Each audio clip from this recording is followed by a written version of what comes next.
There is a recognizable rhythm in history that has taken down three dominant powers in the last half-millennium. In 2025, the United States is moving through that same rhythm choice after choice, phase after phase, as if following a script that has already ended in disaster more than once. In 1590, Spain stood at the top of the world economy. It commanded roughly half of the planet's stores of gold and silver. Its armies overshadowed their European rivals, and its coinage circulated widely. Within 80 years, it was bankrupt and reduced to a lesser power that never regained supremacy. In 1914, Britain presided over the largest empire humankind had ever assembled. The sun truly never set on British rule, and the pound was the currency everyone used and held. Within 40 years, that empire had dissolved, sterling had crumbled, and London deferred to Washington. In 1991, the Soviet Union was the second pole of the global order, with nuclear arsenals, worldwide reach, and a ring of satellites. In roughly 900 days, it ceased to exist. Not because it lost a war, but because its economy imploded. 3 for 3, 3 superpowers, 3 total collapses, and each progressed along the same track. The disturbing part today is simple. The United States has already traveled most of that path. This is how great powers end, why they convince themselves they are exceptions, and why the arithmetic indicates we are next. The pace is faster than most are ready to admit. To understand the pattern, picture what the end of a superpower looks like in practice, not in theory. The opening act is not usually a foreign army storming the capital or a decisive defeat on the battlefield. The opening act is financial exhaustion. The commitments grow larger than the resources that can sustain them.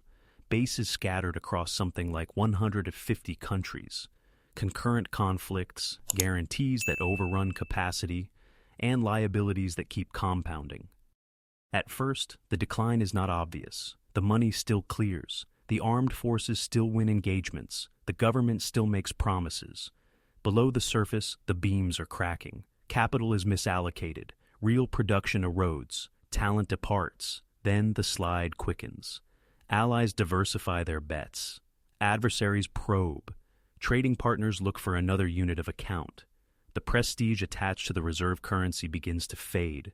Advantages flip into liabilities. The money everyone had to hold starts coming home.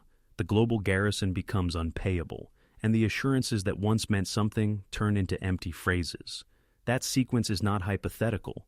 It is what Spain, Britain, and the USSR actually experienced. Each believed its preeminence was permanent. Each pushed beyond its means. Each weakened its currency. Each refused to adjust until the reversal had momentum. The same steps replayed across centuries. Take Spain in the 16th and 17th centuries. After Columbus reached the Americas in 1492, Spain rose as the first genuine world power. The crown conquered the Aztec and Inca states and seized the richest gold and silver veins ever found.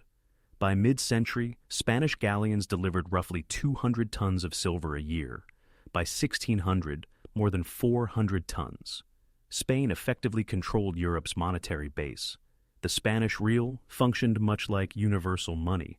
From that position came overconfidence.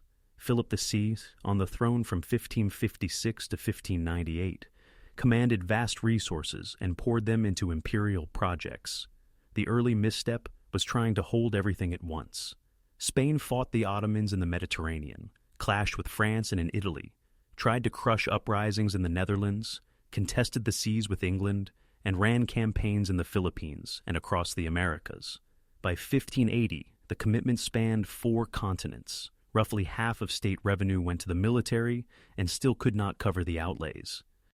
The next move was monetary erosion. Tax receipts could not support the footprint, so the crown degraded the coinage. Copper was mixed into coins that should have been silver. Pieces that should have been pure shifted to half-base metal, then 3/4. The stamp stayed the same, but the content did not. By 1600, the so-called silver coins contained almost no silver. Merchants refused to honor official values, and inflation took off. Borrowing deepened the hole. Madrid tapped Italian and German bankers and anyone else willing to lend. In 1557, not 20 years into Philip's reign, the crown defaulted. It renegotiated and borrowed again, then defaulted in 1560, again in 1575, and again in 1596, 4 times in 4 decades. Each time reforms were promised. Each time the same behavior returned. Then the production engine stalled. Easy treasure crowds out making things. Why farm if imports are easy to buy? Why build at home if foreign yards sell ships? Why innovate when spending suffices? Work was treated as beneath the aristocracy. Manufacturing dwindled. Agriculture stagnated. The bullion rushed back out to pay for French wine, Italian silks, and Dutch goods. The New World's metal flowed in and immediately out. Spain became a conduit rather than a workshop. When ore yields declined, the system had nothing to fall back on and the structure buckled. Domestic conditions deteriorated. Crime rose and beggars filled the streets of Madrid. People who produced value left for places that were building: France, England, the Netherlands. Spain kept a caste of officials, soldiers, and clergy consumers, not creators. Portugal was lost by 1640. The Netherlands, the richest possession, was gone by mid-century. By 1700, the empire was a facade, still large on maps, but economically hollow. In less than a century, Spain had fallen from the top and never returned. Today it is a regional state in Europe, civilized, attractive, but no longer decisive in global affairs. That is what imperial unraveling looks like up close. Now, fast forward to Britain in the 20th century. At its peak, London controlled roughly a quarter of the world's land and about 400 million people. Sterling anchored world finance. Major trade was invoiced in pounds, and central banks held British paper. The city was global finance's center. As with Spain, the expectation was that this position would last. The worldwide footprint was expensive. By 1900, British forces were deployed across India, Africa, the Middle East, China, the Pacific, and the Caribbean. Defense obligations extended across 6 continents.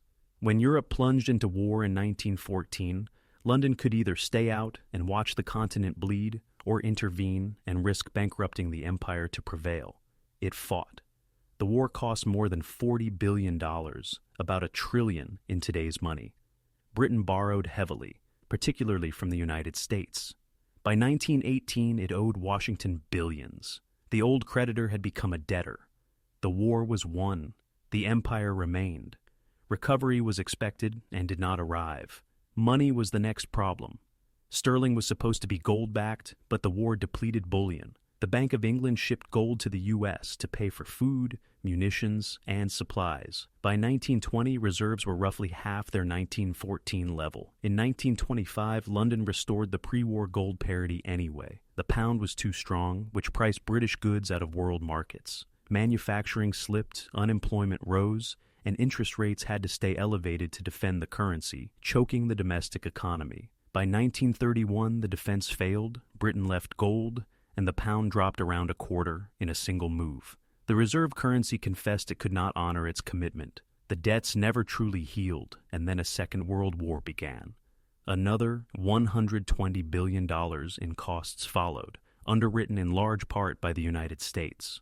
By 1945, Britain owed the U.S., and Canada more than $30 billion more than Britain's entire annual output. The war was won again, but the imperial machine was out of fuel. It could no longer be supported. The imperial map shrank quickly. In 1947, India, the crown jewel that underpinned 2 centuries of British wealth, was gone. Over the following 2 decades, Africa, the Middle East, Southeast Asia, and the Caribbean slipped away. By 1970, the empire was a memory. The currency kept sliding. In 1940, a pound bought about $4.03. By 1950, it fetched $2.80. By 1970, it was near $2.40. By 1980, it hovered around $2.30. Today, it purchases far less. The once global reserve unit became a regional currency. Britain kept symbols: a UN Security Council seat, nuclear arms, and a special relationship with Washington. But everyone understood the reality. The grand era had ended and did not return. Consider the most recent example: the Soviet Union between 1945 and 1991. After World War II, the USSR emerged with nuclear weapons, immense ground forces, control over Eastern Europe, and accomplishments in space. The leadership claimed history would favor them, that communism would outpace capitalism, and that their model would prevail. For 45 years, they matched the United States in deployments and hardware, laying down more tanks, more missiles, more troops. Behind the facade, the economy was failing. The military burden was crushing, commonly counted around 15 to 20% of GDP, roughly triple America's share. Moscow tried to counter U.S. technology, alliances, and reach with a much smaller economy. It bled in Afghanistan and spent to prop up clients from Cuba and Syria to Vietnam, North Korea, Angola, and Ethiopia. The outlays could not be sustained. Growth stalled in the 1970s. Oil kept the state solvent, but little else worked. Factories turned out inferior goods. Farms failed. Technology trailed by decades. By the 1980s, a nation with vast farmland imported grain. Central planning prevented adaptation. Without incentive, innovation died. Productivity collapsed when no one gained from producing more. The currency never functioned as real money beyond Soviet borders. The ruble was not exchangeable internationally. Soviet citizens preferred dollars whenever they could get them. To buy foreign goods, the government needed gold or oil. By 1985, oil prices had weakened and gold stocks were thinning. They were running out of assets others accepted. Then the outer ring fell apart. In 1989, the Berlin Wall fell, and Eastern Europe peeled away in rapid succession. Poland, Hungary, Czechoslovakia, Romania, East Germany. The buffer that gave Moscow depth vanished. The Soviet state was broke and could not stop it. The end was swift. On December 26, 1991, the USSR ceased to exist. About 900 days separated the fall of the wall from dissolution. No invading army caused it. The state failed financially. Soldiers went unpaid. Government functions seized up. The ruble became worthless. A nuclear superpower armed with roughly 30,000 warheads collapsed under the weight of its own system. The same steps repeated. Overreach, monetary weakness, debt strain, the loss of the periphery, and failure. Now comes the uncomfortable parallel. The United States is advancing along the same line. It maintains more than 750 installations in around 80 countries and deploys personnel in roughly 150. It is pledged to Europe through NATO, to Japan, South Korea, and the Philippines in Asia, to ongoing operations in the Middle East, and to countering both China and Russia. Annual defense outlays run near $850 billion, more than the next 10 countries combined, and strain is obvious. Equipment ages, recruiting falls short, and obligations outrun capacity. If China moved on Taiwan, if Russia pressed into NATO territory, if Iran blocked the Persian Gulf, the United States could not cover all fronts at once. Monetary dilution is not conjecture. The dollar was disconnected from gold in 1971. Since 2000, the money supply has expanded by roughly 400%. And since 2020, more than $6 trillion has been created. The purchasing power lost since 1971 is overwhelming. The method is not mixing metals in coinage. The method is unconstrained issuance. The outcome rhymes. The debt profile fits a spiral. Federal liabilities stand around $36 trillion, on the order of 120% of GDP. Interest costs are headed toward $1 trillion a year, now rivaling or surpassing the defense budget. Even in nominal peacetime and during an expansion, deficits persist around $1.8 trillion in 2024. Borrowing to service previous borrowing is how spirals behave. Spain defaulted repeatedly. Britain borrowed until the structure broke. The Soviet Union simply ran out of money the rest of the world would accept. The trajectory aligns. Industrial capacity has been hollowed out. The United States remains strong in design, finance, and consumption, but a large share of manufacturing migrated to places like China, Mexico, and Vietnam. The country imports roughly $800 billion more than it exports each year. For medicines, electronics, steel, and even components for defense, supply chains rely on foreign production. Spain slipped into dependence on imports as bullion left. America has been importing while dollars flow abroad.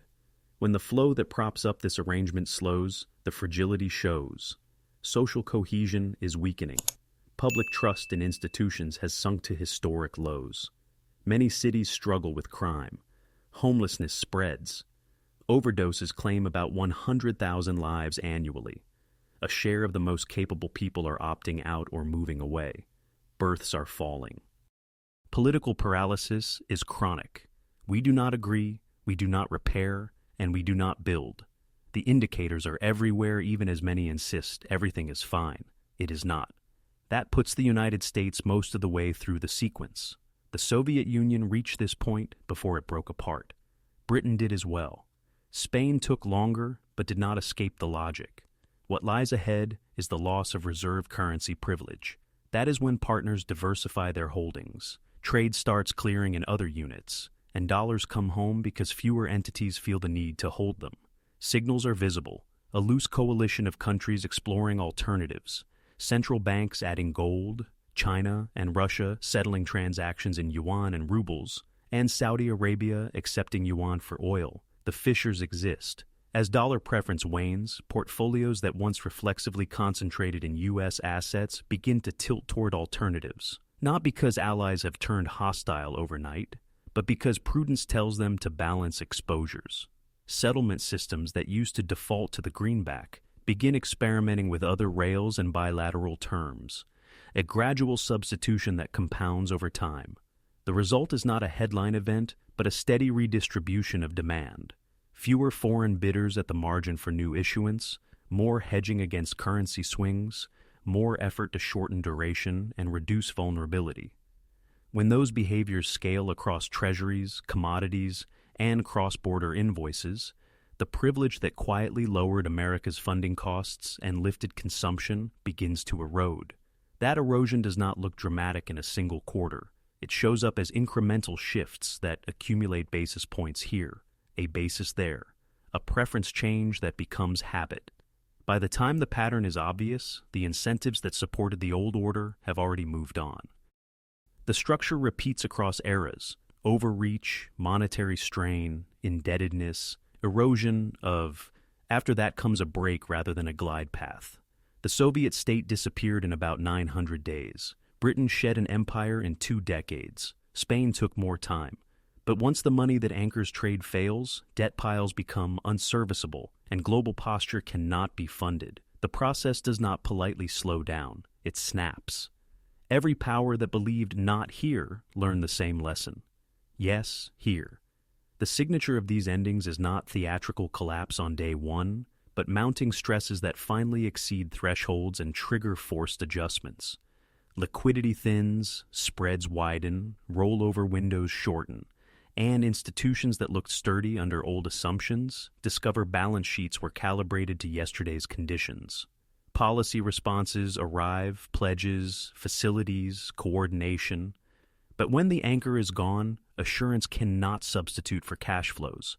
In that moment, systems reprice at once, assets marked to market, liabilities reevaluated, contingent promises called.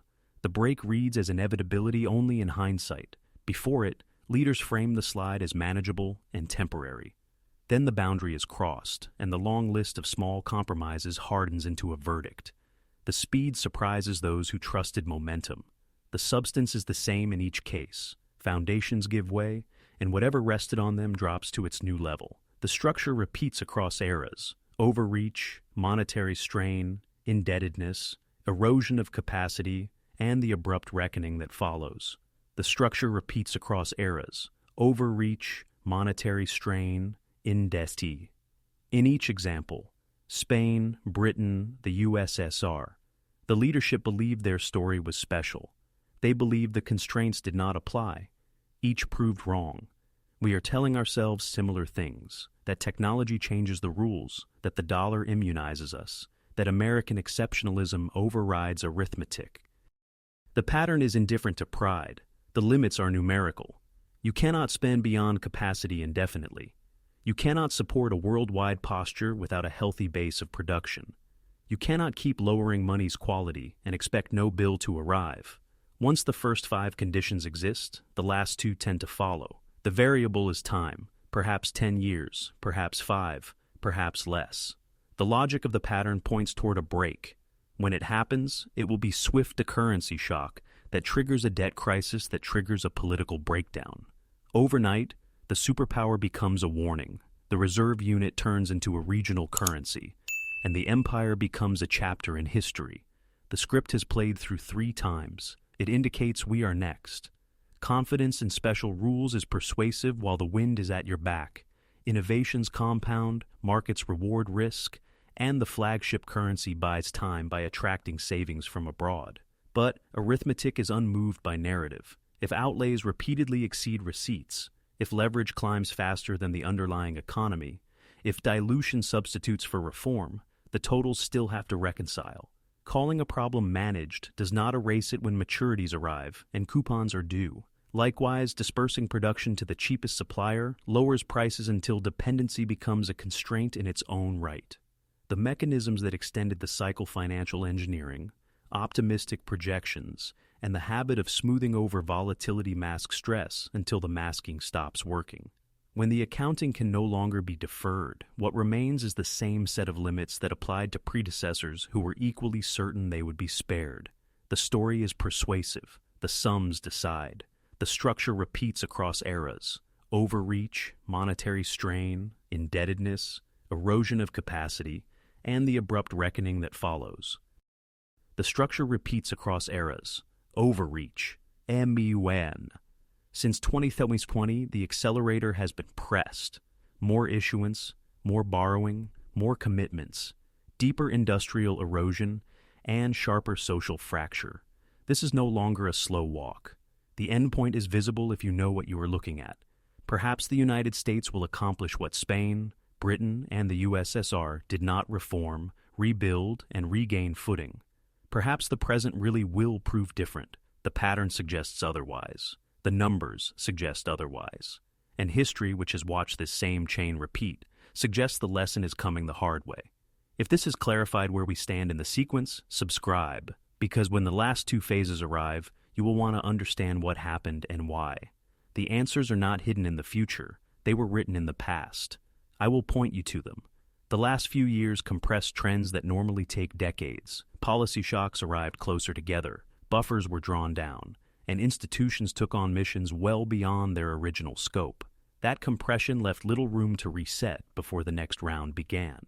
Industrial shortfalls did not appear abstractly. They surfaced in back orders, missing components, and fragile inventories. Social strain likewise was not theoretical. It showed up as fraying norms, contested rules, and a narrowed space for agreement. None of that predetermines the final act, but it narrows the optionality and raises the cost of delay.